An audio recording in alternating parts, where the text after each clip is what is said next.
everyone. Welcome to our audience in London here and also to our online audience. We are particularly excited. We have many TSIBA students and alumni down in Cape Town.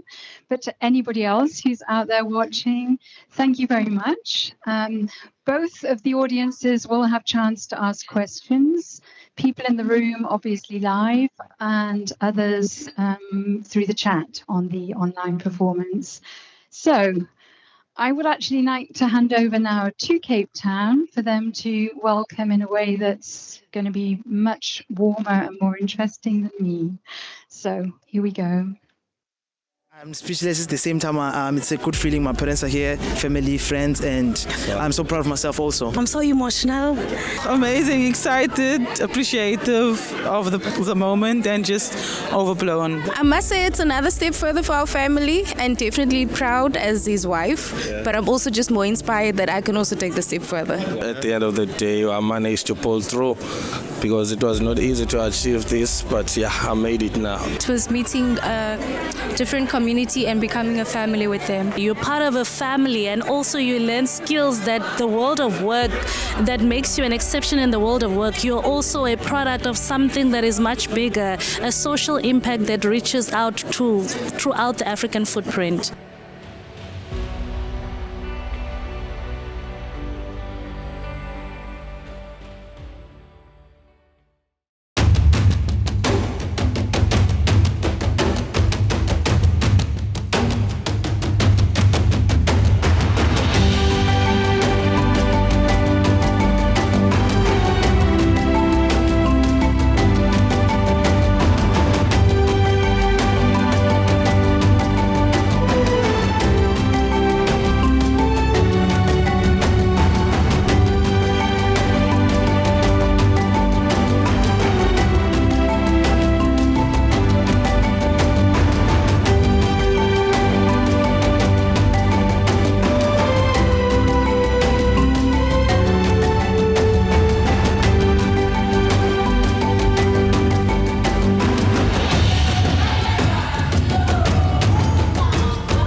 This is the moment that we have been waiting for. This event is the highlight of our year.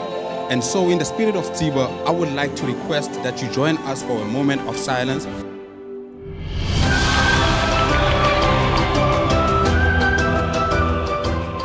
I got so much more than just a degree.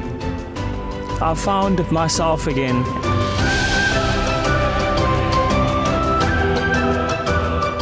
I'm not a one-time, I'm not a two-time, I'm a three-time graduate. People asked me what I would do if I didn't make it. I guess we'll never know.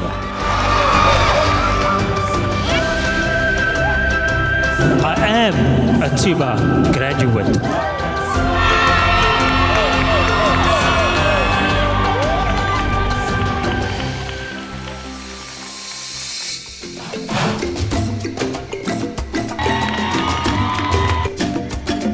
There came the hand of TSIBA, and I'll never forget that call when they called me up to say, "You are welcome to come and study with us."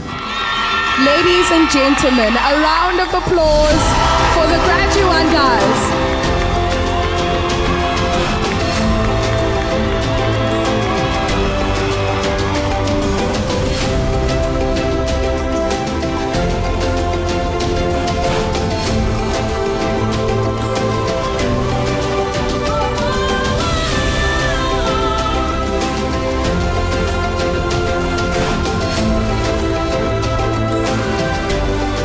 Thank you very much for all being with us for this long, beautiful, amazing and meaningful afternoon.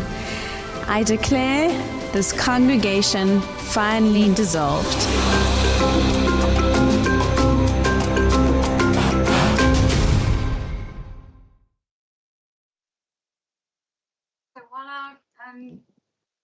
panelists take their places on the stage, I'd just like to say a few words about why we chose to show you that video of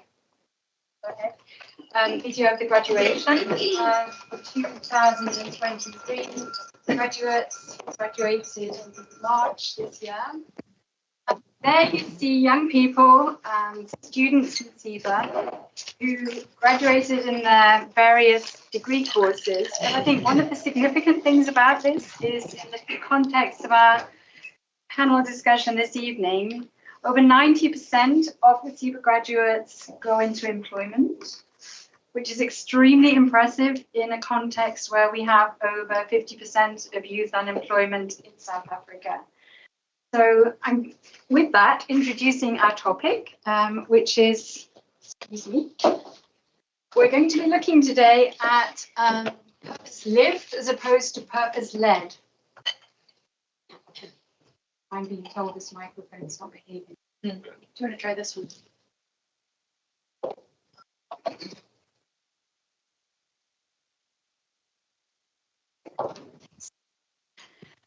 So at TSIBA, they're very mindful about not just talking about purpose-led in terms of having goals that are still not. I've now got the lucky microphone.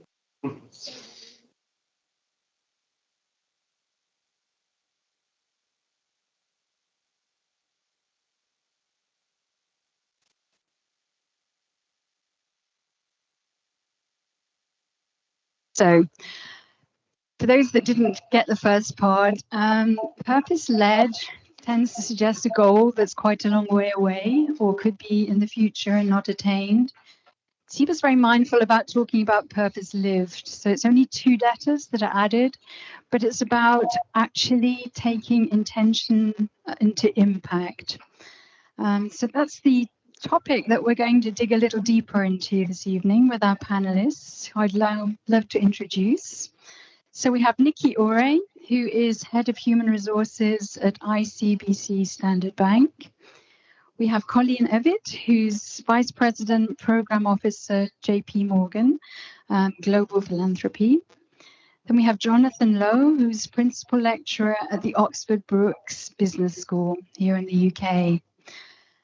And then we have Gia, who is both co-founder and CEO of the TSIBA Business School in Cape Town. So we'd like to look in the conversation today about how purpose not only shapes what we do, but also how it creates conditions for future generations to flourish and to thrive. We're going to be looking at that in educational space and also in the working space that our graduates move into when they finish their education. So first of all, a little bit of context. We're obviously living in a time of huge change. We have emerging technologies changing the way we live, changing the way we work. We have climate change. We have a global housing crisis. Lots of things happening very, very quickly. Could I just get a perspective on what that climate of change is meaning for business education? Maybe Jonathan, could I start with you? How is that panning out in your space? Well, am I working? You are. I'm working. Good. By the way, I just wanted to say that TSIBA graduation ceremony makes everything in Oxford Brookes University where I work look tame by comparison. Very, very so. Although I can always bank on our African graduates for bringing a bit of life to our ceremonies. Sorry, that was a diversion, Anne, but I just had to say something about it. It was a wonderful video introduction. What's changed? The change that's going on in higher education in the UK as everywhere else, which is impacting on purpose, because it's impacting on equity and access, is the change that has been driven by AI, artificial intelligence. If there's one topic that has dominated our professional lives over the last year, 18 months, it's that. So it has so many implications for what we teach, how we teach, for the kind of graduates who emerge from our institutions and how employable they are. And I think, like many other sectors, higher education has been playing well, it's having to move a lot faster than it often moves. Let's put it that way. I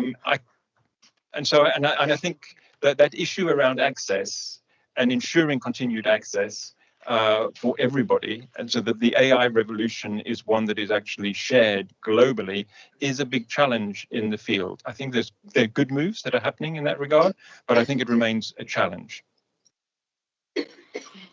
Gia, I'm picking up there on the words AI and access. Can I get a perspective from the South African side on that period of change and the accelerated pace of it?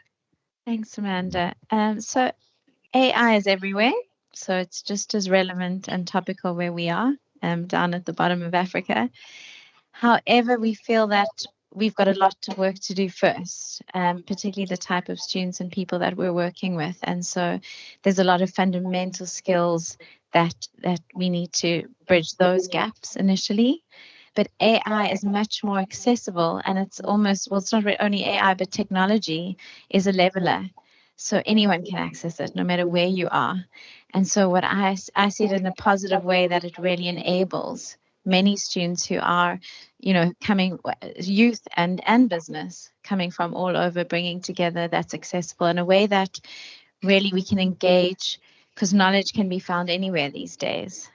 What's real for us is how you teach it and how you apply it in a way that is meaningful and relevant in the context of where we're trying to go. Thank you. Can we look at that from the working perspective then? So we picked up on challenges, but also on enabling factors. Perhaps I could turn to Nicki to ask, what's the world of work feeling about this? That is the quickest mention of AI in my most immediate forums that I've been in recently. Usually it takes a couple of minutes. So thank you, Jonathan. I guess it's right in there. Well, I'm in conversations that are all about putting the human into that equation, very much so, and what's the value that people bring to the workplace. Given that tech will enable us, AI will be a massive a scaler for so much, but the access. And I'm a buyer of tech enablement, but the world of work has changed so much. It's non-linear, it's unpredictable. Businesses have never been more competitive, and talent has never been more in demand. So how are we managing and marrying that with the advent of technology, and how we do leverage AI, but equally appreciate the human side of things? So just by way of tee up, we can talk more of that. But for me, the whole deal conversation with the worker and in the workplace is less about that and more about what people want in their careers. Maybe we could build the bridge to Colleen in the world of philanthropy in that sense. What's happening in your world in this context of change as regards purpose and values? So for JP Morgan Chase, we've been around for more than 200 years. And actually, we were first founded, I think, actually through the New York Water Company. So philanthropy has sort of been linked to our DNA right from the start. So the change is the one thing that's constant. But what we see is that challenges in a lot of the markets where we have business and people are deep, they're widespread, and quite frankly, there is very few things that one piece of society can solve alone. So we need to start thinking more holistically about what can we do as business, what can government do, what can civil society, education, academia, and think about more holistic solutions. So for us in corporate responsibility, we're thinking about how can we advance more equitable economies? Because one thing that we know is that through investing in people and places, the more diverse and the more accessible opportunities are, the more there's a lot more vitality in that community. And when there's more vitality in communities, we're stronger as a business. So for us, it's really important for our, for the next 200 years, that we're being a part of the solution and not part of the problem. So philanthropy is really linked very closely with what we're doing as a business to be an engine for economies. I can imagine many questions are now coming up in the minds of our audience. Can I just ask, in that sense, the sense of values, of having a purpose, having a clearly defined purpose, how can that help us navigate the context? Any thoughts from education, from business about that? I'm happy to go. So, I mean, purpose is a lot about, sits at the heart of what we do. And we really find that often, purpose is not something that you automatically find. It's by living it every day. But most of our students, in the way in which we educate, if they understand more about who they are and are able to grapple with the challenges that they face on a daily basis, they're more able to learn in an open way that aligns and makes sense to their world internally and their community. And so I think it aligns strongly to that way of finding and understanding. And we often find that those who probably have been through the most adversity are able to go deeper and really understand what they want and where they need to go, and because they're just stronger, and they persevered to get to where they want to be. So understanding that at the heart of who you are and who your values are helps you make choices that align in that way into whichever career you go or business you choose to work for. And there's a stronger sense of community and a social conscience, which is linked to that, particularly where we are, more so than anywhere. Not just, so purpose is at the heart of that. I took from that, Gia, this understanding who we are. Can we perhaps look at that, Nicki, from the human resources? You said it's about people, obviously, your work.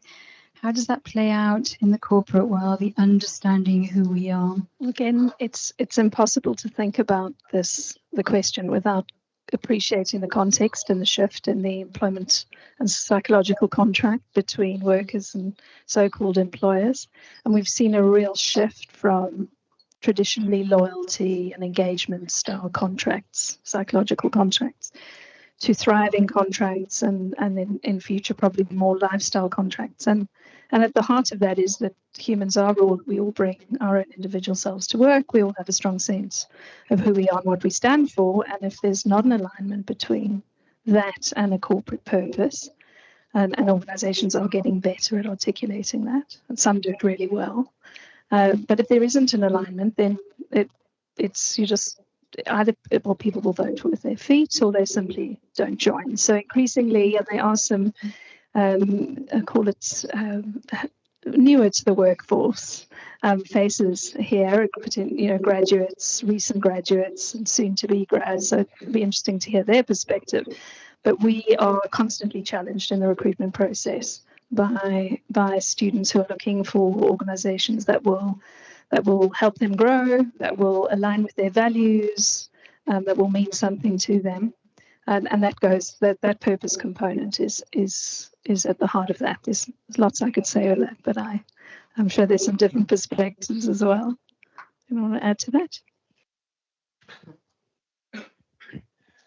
Those are really interesting responses from a very personal perspective. I'm going to offer a response from a kind of collective perspective in terms of what's going on within business education in particular.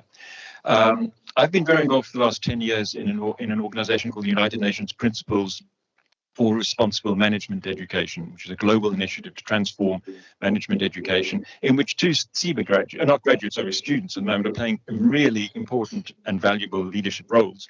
That's a diversion. What was I about to say? Well, this very week is Prime Principles of Responsible Management Education's Responsible Management Education Week. And I came this afternoon from the global forum that 1,000 of us were participating in around the world. Gia, sadly you missed it.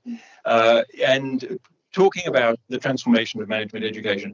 But I thought it was particularly relevant to this conversation and your question that one of the keynote panels was addressing the question, leadership with purpose, creativity, creating a societal impact. So that is at the heart of what we are seeking to do within the sector as a whole. Thank you, Jonathan. Great summary there. I think you've given a great insight into the why. So why is purposeful education, purposeful working important? I'd like to move further into the what is happening.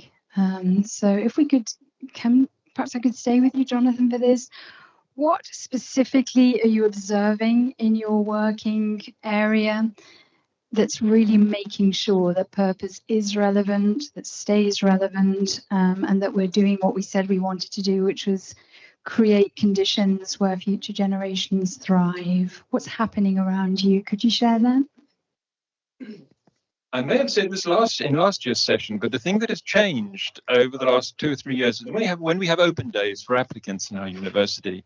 In the past, we'd always talk about sustainability and responsibility and those sorts of things, but now potential students come and ask us in advance of doing that, what are you doing in that area? What is your teaching around sustainability? And parents ask us that as well. So that has been a shift. It's not a universal shift, but it's definitely a shift in the last 2 or 3 years. And if you look at the data that comes out of student activist organizations that are really active in the responsibility and sustainability sphere, that indicates a very substantial, not always a majority, but certainly a big minority of students are putting those issues, at the center of where their career prospects, where they hope their career prospects are taking them, but also of their studies.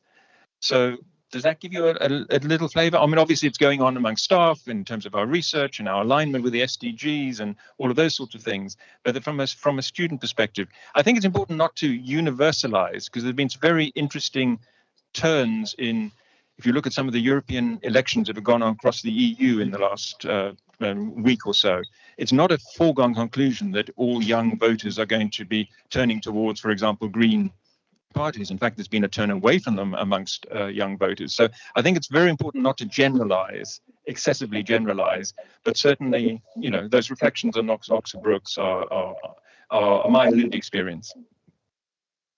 Thank you. Gia, can we come back to you on this one? By the way, happy birthday, 20 years of TSIBA this year, 2024. What's happening around you in your environment that you think this is contributing positively to purposeful education? I think whilst this has been a topic that's been going around for many years, I mean, people speak about values and purpose and the SDGs and sustainability, as a buzzword. I think we're seeing, and I think Jonathan was speaking to that, a lot more of action that's coming from the youth. So we're seeing students becoming more proactive, and it's probably through having more access to knowledge through social media, that they're able to have a better understanding of how to mobilize these sort of conversations and tangibly getting involved and starting their own projects, not waiting for others to sort of push them to do it. So there's a definite stronger sense of leadership coming through the youth, particularly in South Africa. I mean, we've just been through a big election, and the voices are stronger, but they're actually wiser in that the youth have really powerful messages to say and have a better sense of what they want for the future and for their children, because they have to, because no one else is going to make those decisions and shifts. And then that, follows through back into the learning of what we can offer our students. And then obviously the technology and the push for digital skills. And we've done a lot in that space to really keep up with the times and remain relevant to serve the students that want to come to TSIBA. Otherwise, we're going to lose them. They're not going to want to follow. We need to be ongoingly remaining innovative and relevant and inspiring, and being a place that is aspirational, and to continue that work. Otherwise, we got to keep up. I love that mention of action and aspiration there. So from a philanthropy point of view, how are you ensuring at JP Morgan that intention is actually staying relevant, being nurtured, and also becoming part of your business activity? Could you give us a few insights into that? Yes, so for JP Morgan Chase, our purpose is to make dreams happen. So behind every spreadsheet is a story. You're helping a first-time homeowner buy a home. You're investing in infrastructure that connects communities. you're helping a business or IPO, or helping a company IPO, and you're helping your employees build their aspirations and small businesses. So it's something that we work really hard at every day. So it's then you kind of put our philanthropy on top of that, is what are we further doing to deepen our impact? And for us, one of the things that have really changed is making sure that that's really integrated. So it's not something that we're doing just through our foundation, but what can our business do to deepen our impact to advance more equitable economies? So when we think about our philanthropy, for example, TSIBA, a former grantee here, and trying to help philanthropically invest in programs that are giving people the skills they need to get a job. What are we doing as a bank to make it easier for those people to apply for a job with us? When we think about small businesses and helping support them so that they can get access to finance, get access to mentorship and support, what else are we doing? We're a bank. We're a global bank. What can we do to help small businesses get access to finance or to diversify supply chains to help small businesses grow? Obviously, JP Morgan is an extremely large firm with 250,000 employees, so we require lots of goods and services, and a lot of small businesses can support that. And then even with financial health, we think about how do we improve the savings or decrease the debt of a lot of vulnerable households, but we have really brilliant payments teams inside JP Morgan that can think about how do we pay small businesses faster? How do we make sure that employees are getting paid faster or getting their pay in advance? We can come up with creative solutions. So it's, I think that is something that's been a shift certainly for us as a firm. The purpose has always been there, but just figuring out how we can deepen our impact. But our commitment to philanthropy is formidable. If we move from the top down, perhaps from the to the bottom up perspective, Nicki, what can the individual employee expect or do to ensure that they are having an impact? I think increasingly they should expect, and I'm wearing many hats here tonight, by the way. I'm a trustee, I'm the HR director here at the bank, but it's not an official bank event. But I'm in conversations around people and purpose all the time. So I'm bringing a lot of different perspectives, and employees can and should expect a simple purpose. Actually, I think Colleen articulated a very simple purpose. I heard another one, which people can relate to at the heart, and a purpose is outward facing. It's not the mission, it's not the business strategy. It's the outward look. It's the impact I'm going to have on the environment, the society I operate in. It's what we're contributing. I think people can and should expect a simple understanding of the raison d'etre of an organization, and the rest I think we do. Yeah, I know here in the bank we do well and hardwire, goals and culture and mission statements and values. Let's just take that as a given, so they can expect that. I want to respond to just a couple of points just in conversation around generalizing and generations. I really do agree that we're at the risk at the moment of assuming that different generations want different things, and certainly they do. And new entrants, graduates into our organization do want different things. Then they want more flexibility, and they want, as I say, this sort of context to thrive. And in due course, no doubt, sort of lifestyle contracts. That's another conversation. But what we share in common is purpose. I'm over 50. When I was 18, all I wanted to do was work for the Body Shop. Anita Roddick was my hero, and she pioneered responsible consumerism. It's so sad to see there's a case study in that business model and why it's gone down. But I think that's true of all. I think Gen Zs are expecting, or certainly climate action is right at the heart of what they're looking for. And I think that is you're right, Jonathan. I think everyone's we shouldn't generalize, but there is some sort of common bond at the moment. And I see that as a real opportunity. I see it as an opportunity for organizations to lean into that, and for people. And there's this great statement, goodbye employees, hello contributors. And there's a lot of research that just underpins that just says, fine, okay, we've got an employment contract, but what's in it for each other? So that's really at the heart of a lot of the conversations I'm in around what people can expect and what they have. But simple purpose spoken is very powerful. So. I hope if you join the body shop, you'd still be a TSIBA trustee, obviously. You brought up some very interesting thoughts there around the individual, what they can expect and what they can do.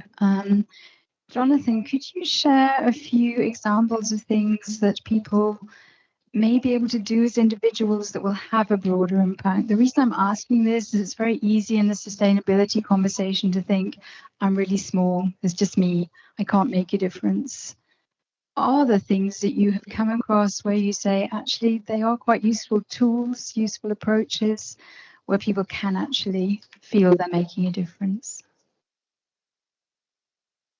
I'll tell a little story. I was at a graduation ceremony 2 weeks ago, and one of the graduates came up to me and said, Jonathan, do you remember me? And I did remember his face. I have to confess, I didn't remember his name. But anyway, we clarified that.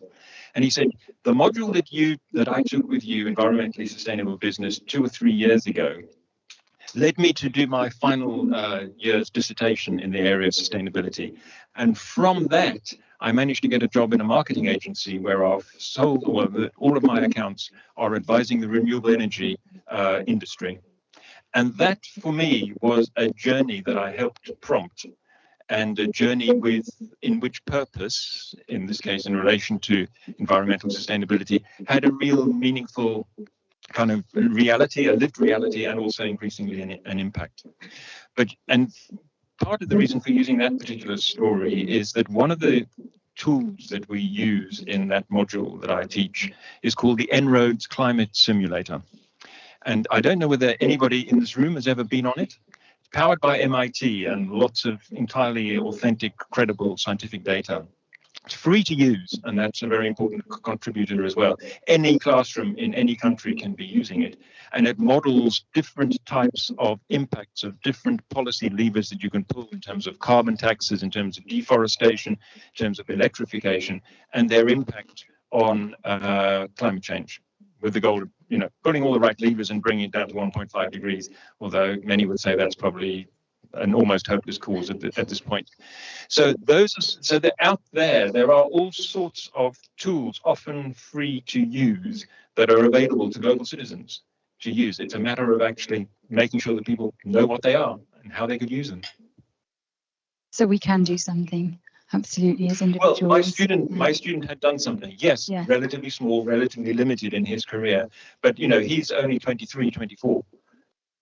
There's a world of potential impact coming from that educational intervention. And I think this is why TSIBA is so powerful as well. You hear it with every graduate talking about the transformation that the education has provided, but the openings that it's providing as well. One of the words we had in the title of the conversation today is this leadership. So leadership with purpose. Does anyone have any thoughts to share on that? What kind of leaders and leadership styles are going to carry us forward in an efficient way when it comes to purpose, from anyone? I'm holding the mic, so I'll start, but I actually do have an opinion on this. If you're a leader with a sense of service and a sense of humanity, I think that is very strong leadership skills in today's environment, because you have to think beyond just shareholder, and you need to think about stakeholders. So people, planet, who is your business actually impacting? And a sense of service to your community, or a sense of humanity, I think would actually really strengthen what you're doing as a leader. And I think that people are seeking that out in leadership roles. Yeah, I think from the TSIBA perspective, as I mentioned earlier, values is huge, and that move into obviously the emotional intelligence, and a huge part of it is more women, But it's not about a woman. It's not about the gender. I think it's about what often is seen in a woman as sort of more nurturing and more caring and nourishing and support, and that sense of community, which goes back to your point on sort of the broader stakeholders and community, and a strong understanding, as we spoke about in purpose, but leaders that are also, as I spoke about earlier, have strong integrity, but also show it. So it's the doing part that brings and takes people with them. And something else that I think is really important for leadership is knowledge. And these days, someone who's just going to go out and take things forward or make instructions, is not enough. I think you need to have the strong knowledge and skills and attitude all in one. And so I think everyone just expects so much more these days. I'd agree with all that's said. In a nutshell, EQ. I know this is again mentioned fairly regularly these days. It's not a new concept. But emotional and empathy and inclusion and a sense of inclusion and listening skills are all key as a build. I think there's a great quote that I heard the other day from a lady, Manish Shafiq. She's the president of Columbia University and an economist at the end of the day. And she talked about in the past jobs were about muscle, now they're about brain. Human and machine, and in the future they'll be about heart. And that if that is the case, if it's a hypothesis you subscribe to, then really I constantly think about what we are doing to build capability in our organization around leader skill, and we know good leaders do certain things really well. They are very good at narrative. They're very good at being clear about who we are and what we stand for. They're very good at using that purpose as a North Star. So the employment deal might be quite dynamic because everybody's different and everyone needs something different. But an organization purpose is the constant, and it's the thing that the leaders get up and stand up for every day, role model or don't, are counted for, are held account to, and they set the tone from the top. And it's really important that they feel that in their heart, in their purpose, in their service, as Colleen says, to bring an organization with them. And the organizations that are winning are doing that. They're celebrating that. They're celebrating champions. They're telling a good story, and they're using their North Star to make decisions. There are many positive inputs there, which is great. We also have critical voices saying, there's a purpose gap. So that could be coming from an employee, from a customer saying what this company, what this employer is saying they're doing is not happening. Any thoughts on how to close that purpose gap, be that from an educational perspective at the beginning of the journey or later on in the human resources journey? What kind of things can close the purpose gap looking forward?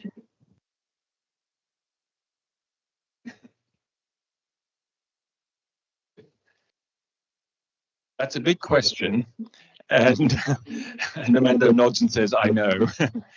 It's a big question, and there's no simple answer to that, because organizations through the eons, the eras, the epochs have been trying to address that very question. And that, because that gap is ultimately, it's a kind of ethical gap as well, isn't it, between kind of professed values and lived values. And the organizations that I've seen that have done that relatively well, and I don't think any organizations that are going to be perfect in that regard, would put a high value on transparency, even if it comes at a cost. Put a high value wherever possible on, and a lot of learning comes from, and I'm sort of academic, and I'm very interested in social movements, and social movement theory suggests that one of the things that can be very effective about social movements is a very dispersed leadership. In other words, it's kind of disaggregated across the organization. It's not located and held in one person or in a very small number of people. So I think those provide us with some clues as well. And but I think you also need very, very, very good communications, internal communications in the organization, such that whatever you choose to call it, the purpose, the vision, the mission, and all of those things together remain visible and remain points of points of reference on a very consistent basis. There were some nods there. Gia? Yeah, so absolutely. And I think it's the same in an academic environment as it is in a business. So I agree on the communication and transparency is huge. I also think it's about having people who you can align with. So where there's a sense of something that connects you and to follow that. And so you there's not this sort of us, them. There's a real connection in terms of the way that you can relate, but also it's about not trying to do too many things. And so if you're going to choose to focus on something that's purposeful and say you're doing it, rather choose one or two things that you know are doable and that you can implement and will have an impact, and rather measure those one or two and do them right than trying to be something to everyone. So, for example, we do lots of beautiful initiatives, but we only measure a few key areas, and that is, throughput, leadership, employment, and there's other examples, but let's rather just commit to what's achievable and manageable. I would just add this is the opportunity for just involving your people in shaping culture. If they're not involved in shaping your culture, they can't connect in a meaningful way. That doesn't mean anything to them. It's words on a page. But again, good organizations with a sort of mature mindset around this, we know it's not about top down anymore. It's very much about, yes, there's some top down sort of direction, but there's strong bottoms up point that you're making earlier, Amanda, around. But because the employee experience has changed so much, particularly since the pandemic, it's probably all culture's been the hardest thing to shape since the pandemic, because it and all the other multiple disruptors that we've seen in the last 4 years, and they range right across social, environmental, and digital frontiers. But it's those things, that experience has changed, and it's so much harder to just come out. Well, we've been long past command and control leadership styles, but we're sort of shaping things, and it's important to put employees in the heart of that, whether it's articulating your value proposition, whether it's talking about your purpose, your mission, certainly your values. We would never dream of making them up in a dark room anymore, and that's a good thing, right? We know this. I'm not saying something we don't know, but it's just you've just got this, again, multi-generational context in the organization, and you're listening. In your shoes, stuff works regardless of who you are and your age. But it's very important to get an employee voice into an organization, into a boardroom. There's lots of great work being done around shadow boards, and we don't have one in the bank right now, but me and my team have got it on one of our many sort of missions. In some shape or form, how are we getting that employee voice into the boardroom? How are our directors appreciating where people are coming from? So those things connect. I think people close the gap a little bit.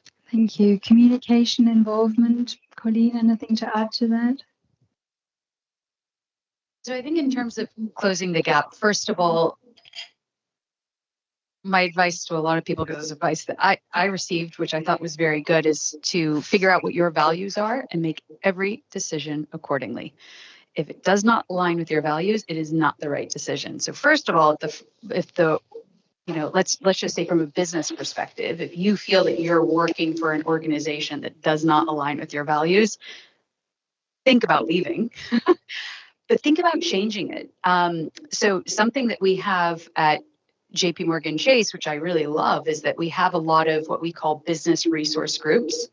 So of course we have our purpose, we have our mission, everybody has their day job, but a lot of people have a lot of things that they're passionate about and that they're driven to make changes, and we encourage that. So for example, I've learned a lot about recycling and that is an employee initiative through our green team that is helping everybody figure out how to recycle properly.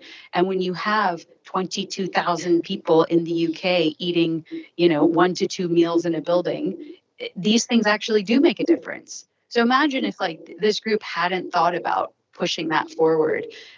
Is that relevant to their day job as an investment banker? Or probably not. But, these things that they're doing to help close the gap are really important. And then speaking up and using your voice, we have an employee opinion survey that we do every single year.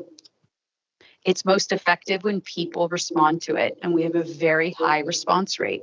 So to your point about transparency, are you actually looking, reporting on, assessing what you're doing, and are you being part of the change to change that? So use your voice, but also, it makes for a richer environment when people actually create things that they're passionate and interested about. Thank you so much. There are so many inputs there, and I don't want to cut time for the questions that are probably going to come in based on your triggers there. But what I'd like to do, I'm going to ask everybody this question. There's no escape from this one. Just to close, I'd like to know if you were creating a flag. So it's a very abstract thing. You're creating a flag for a planet or a country or a society that is creating these conditions where future generations are going to thrive. What would be on your flag? It can be, you can tell us about the colors it would be, you can say the symbol, the motto on it, the picture that you would have on it. What would be the flag that you were symbolically waving to say, this is how we can move forward? They're all looking at me in horror. Well, Gia unfortunately has a micro, so she'll start. Thank you. So other than the TSIBA gemstone, which is actually about finding the gems in everyone, and it's incredibly colorful because it brings every sort of diverse personal thing from around the world together. So that's, other than that, which really shows these shards of amazing and how they can multiply, as they evolve. So that would be my initial answer. But yeah, if I was to create something new, green is my favorite color. So I'd probably go with something green because it speaks a lot about what we need with the climate and with Earth, and it's grounding and it brings people together. So I think I'd look at a color that's vibrant and meaningful, and I'd probably bring in a heart or a flower because that's again going down to the heart and the purpose, and it brings warmth. So I haven't got a picture in my mind, but those are elements that I would definitely hold together. And I see our students, and obviously that's the context I'm sitting in today, as those very beings or role models or images of what's possible, because I've seen real examples of students who have been able to do that in a meaningful way, and how they're flying. No matter where they are in the world. And we've actually got 1 or 2 sitting here today. So I'd probably put a face there of one of them, or many. Thank you. Huge flag needed, but very justified. Thank you. Evelyn, your flag. Oh, it's such a nice answer. I think it would be a colorful flag to be inclusive. Something with roots, because I think purpose is a really important foundation, and to create very strong roots from which to grow whatever it is that you're trying to grow. And then I think a circle, because it's really important just that we are not separate pieces. Change does start with one, and everything is more connected now. So I think that's really important, is having the circle rather than separate pieces doing this, that, the other. Think about what you can do for humanity, for your community. Love the circle. Yes, Jonathan. Can I spill the beans here? spill the beans in that Amanda gave us a little preview of this question. that it might be. Everyone lost sleep last night. And it's the question that's given me more stress than anything else in preparing for this session. Because how do you say something pithy? And then obviously I had to give it some thought. And it took me back about 25 years ago, when in a previous incarnation, when I was the UK fundraising and marketing director of a big NGO, Care International, which some people in the room and beyond may know. And at the time, McCann Erickson, the advertising company, I think the McCann now, McCann Erickson as then, offered Care International globally a whole pro bono exercise in defining your brand footprint and coming up with a new symbol. And what they suggested there, because what I was trying to find in terms of putting on this flag is something that will work globally, because that's actually more difficult than you might think. Think of the Red Cross. Red Cross has to have a red crescent and a red crystal because of the potential misinterpretation in different contexts of those things. So McCann Erickson came to us with a proposal, which we adopted and still is there on the Care International logo today, which is that we should use hands linked together. Because hands, and in this case, it was hands around a globe. Because hands are a universal symbol. Hands offer support. Hands say no. Hands offer solidarity. Hands care. Hands say, our our fingerprints are unique. They say, I am, but I am with others.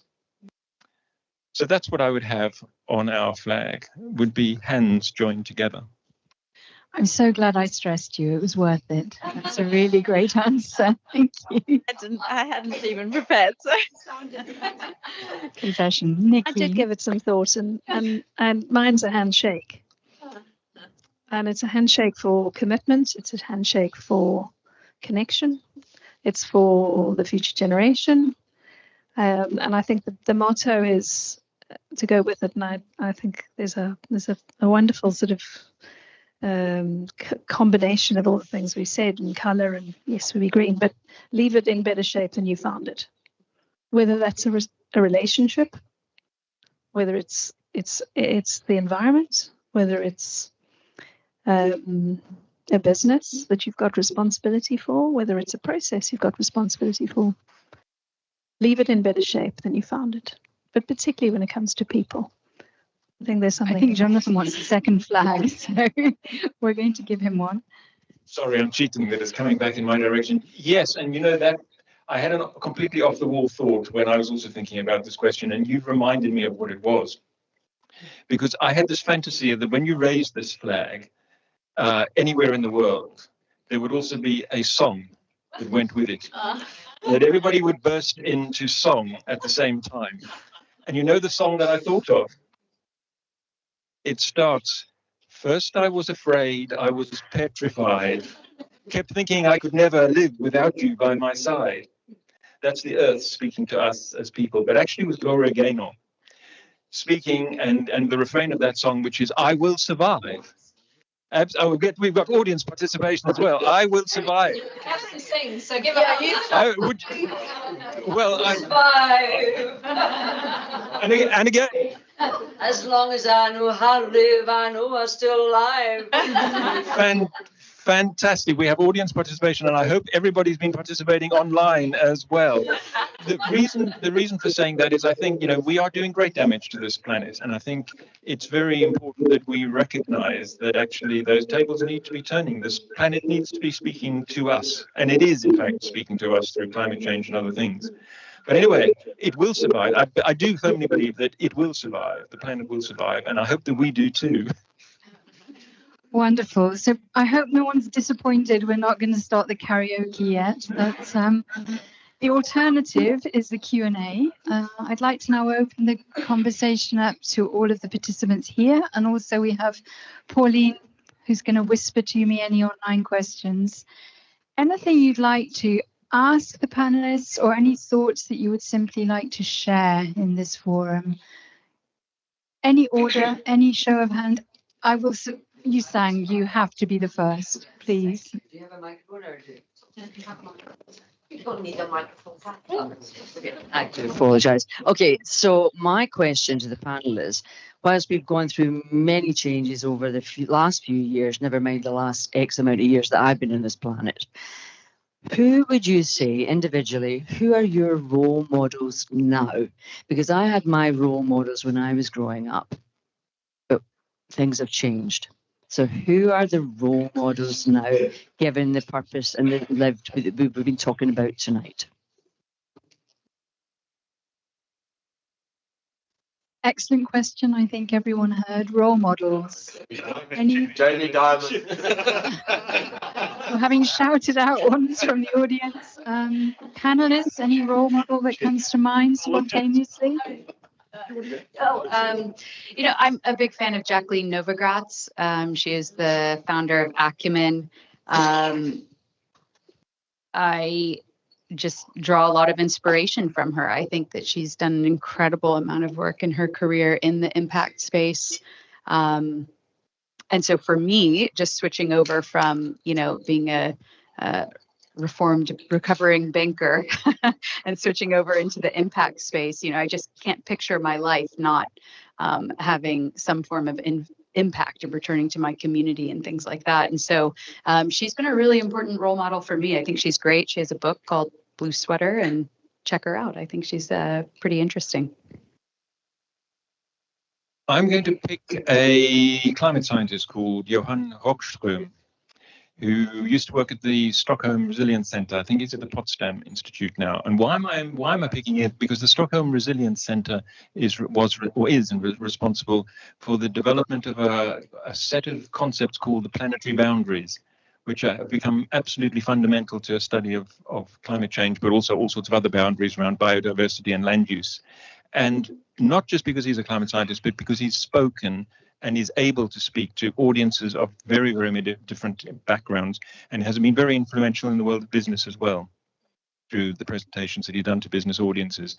That, to me, is as a scientist who communicates well, and I wish as a teacher that I communicated as well as he does. Thank you.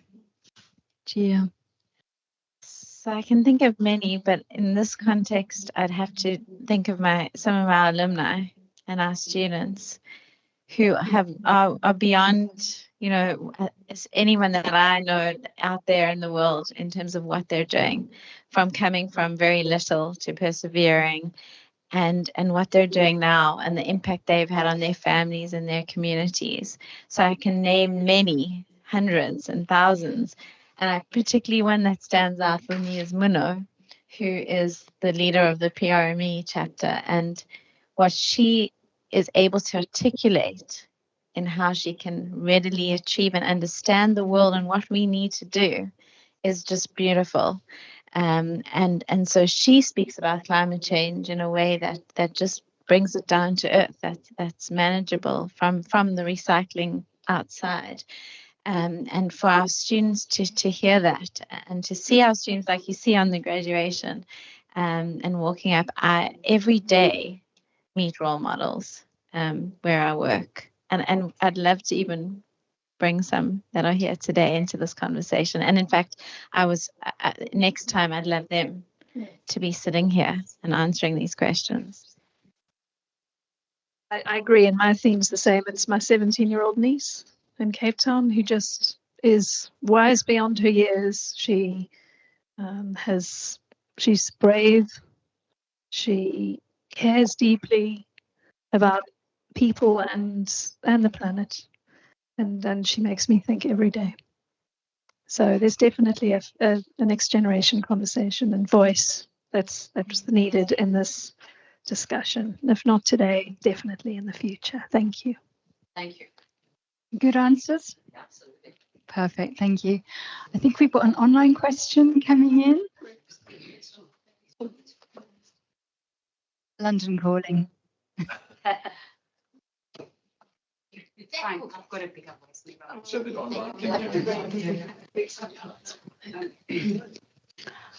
Thank you. This was very good and very informative. I just want to understand that as leaders, what motivates you? And what advice can you give to emerging leaders that wants to lead with purpose? What most? What motivates you as a leader, and what advice can you give to emerging leaders that wants to lead with purpose?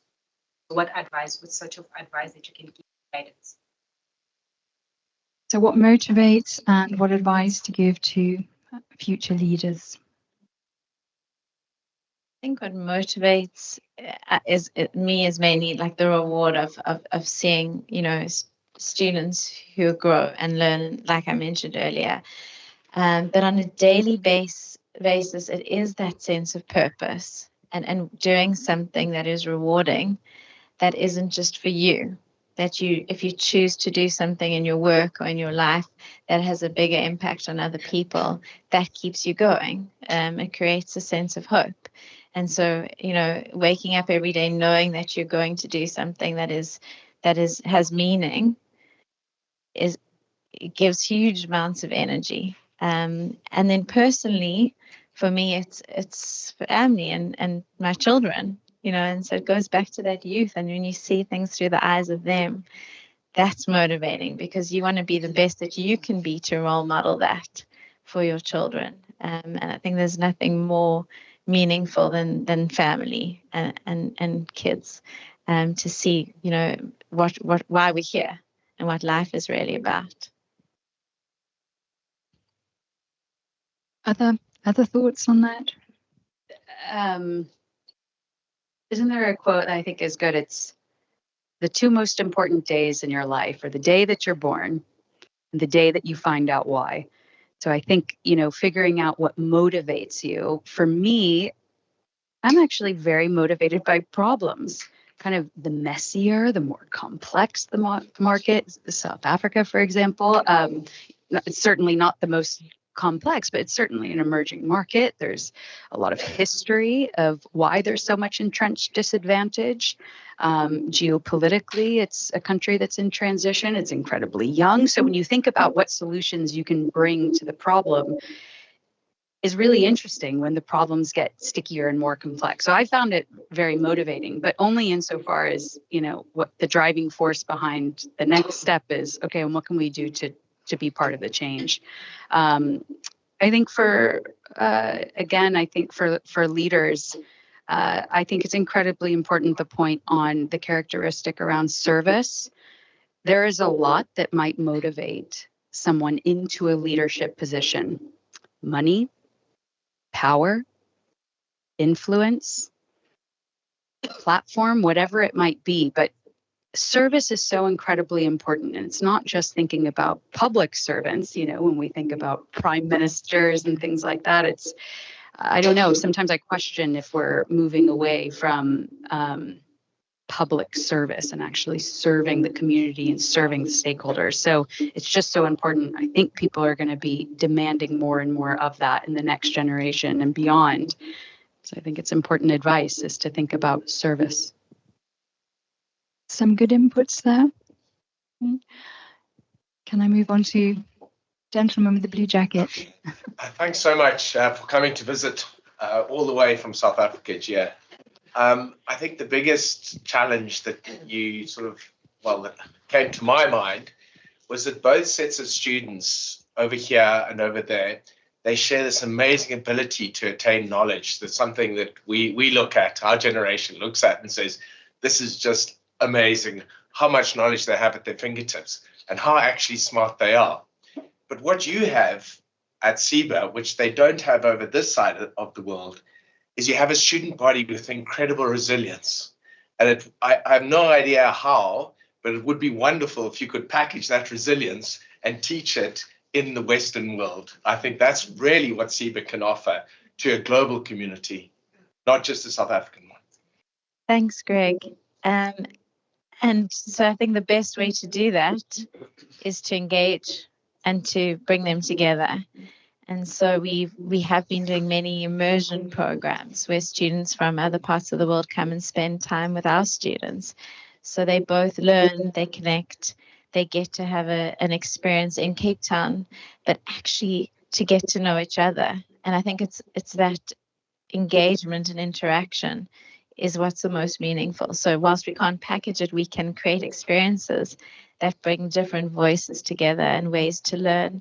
And that's what we've been working on around a program for UK students called TSIBA Elevate to come and spend time in Cape Town as a summer school where they can have that opportunity. So that is something that TSIBA is best placed, as you say, because it's not just about the knowledge, it's the unique experience of learning about leadership and entrepreneurship and purpose and values and all the interesting conversations and pieces that are credit bearing as part of our curriculum, but actually is what makes that difference. So we're looking to how we can expand that and offer it elsewhere. Thank you. Thanks, guys. Maybe I'll speak up a little bit and give potentially a recent graduate's opinion and kind of thoughts on. Sorry, just want to wait for the mic because I feel like they probably can't hear us. Okay, no, can't hear you, I should say. Hi, all good there. Okay. Perhaps I'll just speak up and give a recent graduate's opinions on purpose lived and these ideas. As someone who's just finished their degree and has been working on the TSIBA Elevate program with you guys, very grateful to have had that opportunity. I find a very difficult thing to when you're kind of taking that step into your career, finding that first job as a young person, looking for that purpose, as we spoke about. There's a kind of discrepancy between purpose and practicality. There's a perceived separation there between, okay, if I want to go and make a difference with my life and career, that doesn't necessarily line up with my financial goals, the responsibilities I might have, and all this kind of thing. So my question is, I mean, I wouldn't necessarily think if I want to go out there and live a purpose, live life, I wouldn't necessarily apply at Standard Bank, not to put anything down on you guys, but just as a concept and as you think about it, how can we bridge that gap between, I want to have that career, I want to live my purpose, but also I want that practical side, and how then can we involve people and young people who are looking to do both? Thank you. Yeah, so I'd like to pass on to my colleagues. I think that you can find that wherever you are, and I think you have to also have purpose for yourself about that money and all, that's just as important as well. And I think it's whatever industry you're in, it's, as long as you live that and show that. And I'd also like to share a quote or words from Simon Sisman, who's the chair of our board and who has started Woolworths. And he says, in your life, you have different stages in your life. And I always remember that he says, in the beginning, you're learning. That in the middle part of your life, you're earning. And then when you're older, you're returning. And I love that because, whilst you can still be returning while you're learning, but it's also just thinking about the way in which, when you have the opportunity to give back and ways in which you can do that.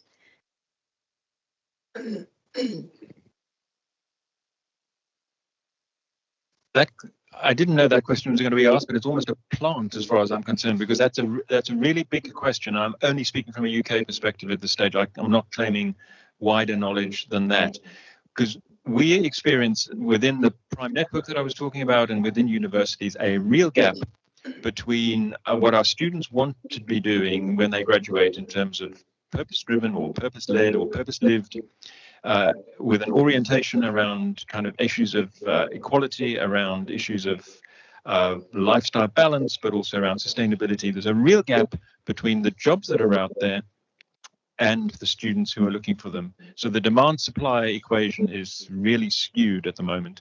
So one of the things I'm actually doing with a group of colleagues is we're doing a national survey at the moment aimed at companies large and small, asking them what drives the way in which they describe their jobs. Because our working hypothesis is there's a lot of jobs out there that have components that are related to, let's say, the SDGs, Sustainable Development Goals in some ways, which are not being put up front.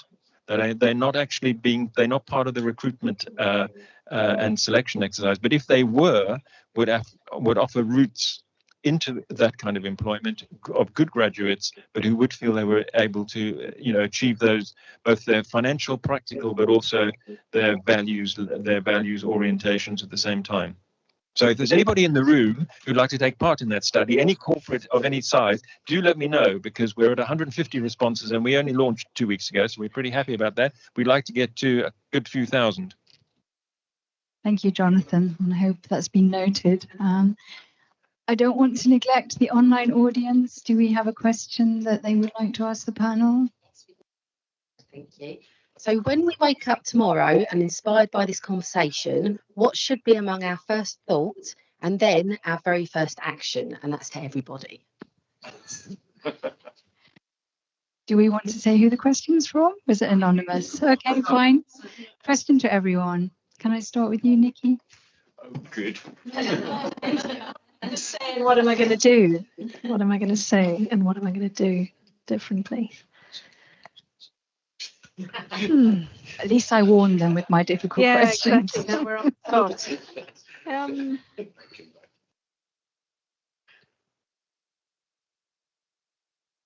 Sorry. I don't know if I think we're all, tomorrow I've got some important business. I'm going down to Cape Town, actually. So tomorrow evening, and I'm connecting with family, and I'm connecting with some of my fundamental kind of purpose and heritage. And I'm really interested to see what's going on in SA post-elections. And I'm really want to be immersed in the context and the environment and what it means for me and what it means for my family and what it means for my son. So I guess that would be what I would do and say is I'd say go out and immerse yourself, be inspired to do that, to do something, go and step in some shoes that you haven't trodden in for a little while and learn something from it.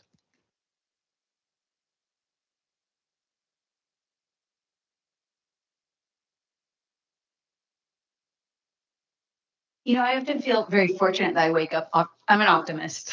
I wake up on the sunny side of the bed, that's for sure. But, I get to wake up and I'm like, I get to do this again, because I get to do a job that I love, that fulfills me. But it's not just about the job that I do. I'm also connected to my community. I give back. I volunteer. I have a family. I have amazing friends. I'm curious about the world. And so, so much goes into purpose and what we've been talking about. The first action that I would suggest to do is figure out what your values are. Write them down. Get out pen and paper and really, really, really think about it. And then, like I said, every decision that you make it according to those. There could be a very, very, very long pause at this stage because I'm not quite sure. But what I would say is I'm reaching that age when I wake up in the morning and I think, oh, good, I'm still here. Because there is joy to be had and experienced in the world, albeit that it's in particular pockets and not always easily visible. And I think that it's important to connect to that joy in being alive and in working with others and achieving things, because it's very easy for that joy to be squeezed out. So I would try to have a joyful thought. And my first action would be, can that count as an action, having a joyful thought? I don't know. But my first action would be to resolve once again to have the difficult conversations that I need to have to move certain things on. And they're going to be difficult for all sorts of reasons, not necessarily related to purpose, but sometimes related to purpose. And it's so easy to avoid difficult conversations. Thank you. Maybe a closing word from Gia on this. So, I'm seeing the questions coming through, and I think I'd love to share what one of our alumni and staff members have said. And he said, Clayton, he said, in my experience, aligning my values has become a part of me. It's no longer a cognitive process. So it's not something I have to think about and wake up and, it's something that I've already, is what I do. And that really resonates with me. And I think by living and being this part of TSIBA, you know, for over 20 years, I wake up in the morning and it's pitch black every morning and it's freezing, and I go for a run, no matter what day, no matter what weather. And I have time to just be quiet and reflect and think about my day and what I'm going to do. And consistently, and I think that aligns with what Clayton's saying. And I think that's so powerful, is this just becomes something that's part of you, and you, no matter what, you go out and you do everything you can to do your best in that day, and achieve everything that you can, that's possible to for yourself, for your family, but to and for your work or whatever it is that you do on a daily basis. Just do the best and achieve. Yeah. And I think Clayton definitely on the list of role models as well, Gia, right? So another one. Thank you. Anything else coming from online that you'd like to share, or shall I hand over to you to close? One more question. Okay. It's for you. So you're quite left out, so this one's for you. If purpose was an object, what would it be? Okay, so first thing that comes to mind is it's a very wild meadow of flowers. So it's got uniqueness, it's got variety in there, but it's also something that's very attractive that you can pick your way through. So it's something that's going to attract me to follow a path, but it's not going to have a very defined path by the outside world. So a wildflower meadow was the first thing that came to mind, which is usually the right thing. Yeah. And it's only for me, right? So nobody else. Okay. Right. Taste of my own medicine. Well, thank you from my side already, but Gia, I think you'd like to say a few closing words. Huh? So thank you to everyone who came tonight to be with us, and everyone who's online. I'm looking forward to see who attended and joined and listened to this conversation. And then personally to thank Amanda for being our beautiful host tonight and so eloquently and smoothly you managed the conversation. To Pauline and Nicki from ICBC and Standard Bank for hosting us tonight. This is a beautiful venue, and for those who aren't in the room, you're missing a beautiful, beautiful space and food and drinks and wine from South Africa. And to our other panelists, Colleen and Jonathan, and everyone who was on the panel tonight, and just for a real reflective conversation that does sit at the heart of what we're trying to do at TSIBA, but aligns and I think makes sense internally and in our work around the world, wherever we are globally. And so hopefully it was a time for you to come together to reflect, to listen, to be inspired. And we look forward to having this conversation annually, if not more. And it's just about taking that moment and connecting in a meaningful way and with purpose. So thank you, everyone. And before we close, I also would like to thank the tech team. Sorry, Rami at the back there, and also Metasware, who's online, who have do the recording and made this possible for us tonight. And also to the team, Graham and Clayton and the team at TSIBA who is listening online, and the rest of the TSIBA staff and students. I'm sure you're also online listening. So thank you for everyone for being present.